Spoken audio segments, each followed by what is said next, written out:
This video is a little bit different from the rest of the videos I've done on this channel so far, as this is a purely original illustration. It is of my own character. It is a concept illustration for a potential comic that I've been toying with starting writing, so hopefully you can enjoy this process. This is how I work on my own pieces, more or less. For this piece, I wanted it to be very much like kind of a concept piece of showing how my character and some of the monsters could interact in a potential panel. It's an illustration, so it's a little bit more detailed than I'd maybe put into a panel drawing.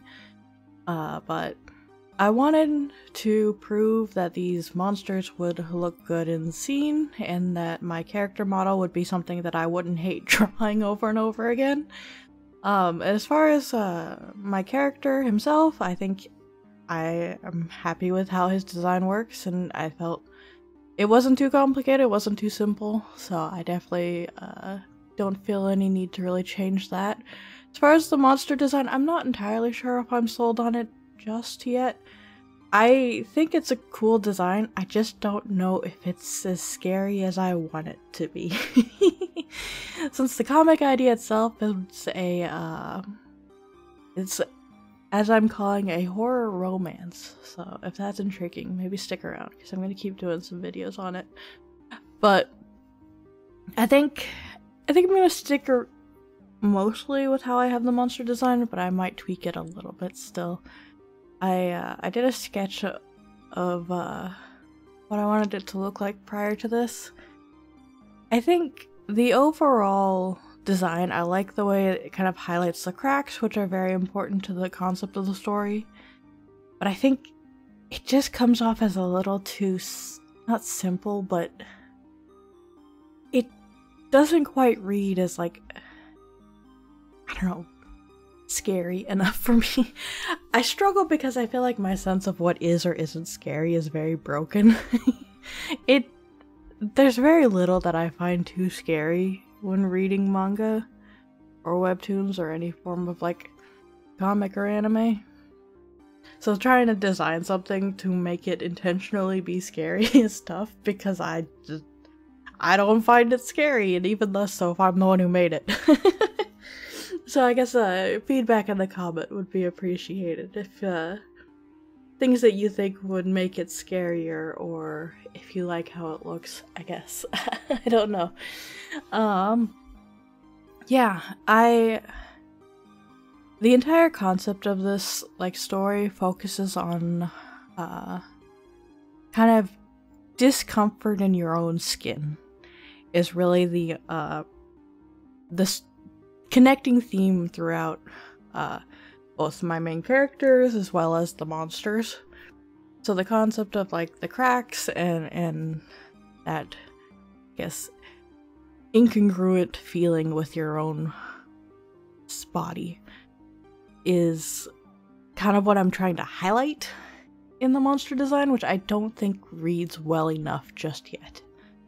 I do think I'm gonna have to play around with that more. But that's the purpose of an illustration like this, is just to kind of see how it works in practice and how much I like or dislike what parts work and what don't. I also, for like the setting itself, was going for more of like a rundown mansion kind of feeling, and I think I'm gonna end up veering away from kind of the broken, like apocalyptic looking kind of like empty environment, I guess. I'm gonna go a little bit more abstract, I think. I tend to prefer abstract things anyways, so going with an environment that's more... I'm trying to think of how to describe it since I don't have a visual representation of it, since it's not what I drew here.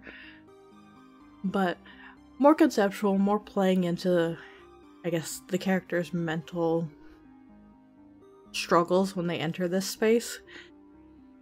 But for this concept, I definitely was trying to like play into the idea of the cracks and everything being broken, and I like the piece how it turns out, and I think visually it is good looking. It's just not the vibe that I think I want for the story, I guess is the conclusion I've landed on here. Because as far as like the finished like visuals of this piece, I'm pretty happy with it. I think I'm just being really picky, because if I'm gonna take the time to write a comic again, I want to really love every aspect of it. So yeah, I'm being real nitpicky, real harsh on myself. I've come a long way when it comes from background drawings. When I started my very first comic, I did not draw good backgrounds.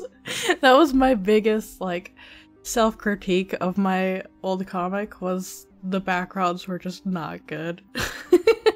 The writing was also garbage because I was literally making it up as I went, and I had intended it to finish long before I ended up finishing it. But I've come a long way.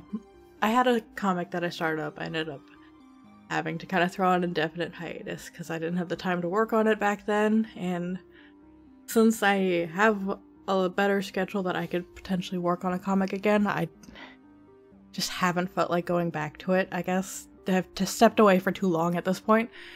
But what I did for that comic was I actually modeled all my environments in 3D, and then we would take screenshots of those 3D environments to basically trace over for the background line art. And I still do that for like more complex things, like really big, like fancy building exteriors, or if I have a very specific room that I'm going to use more than once so I can have it from different angles and be consistent. I have a background in 3D modeling, so it's not that much extra work for me to do if I know I'm going to utilize it. Because it is nice to be able to have that like consistent reference, so I can show the same room from multiple angles and have it be completely consistent every time. But at the same time, it does take a long time to model those environments. Like I just do simple gray box modeling for it because I just need it to be fancy, just to kind of present the shapes to me.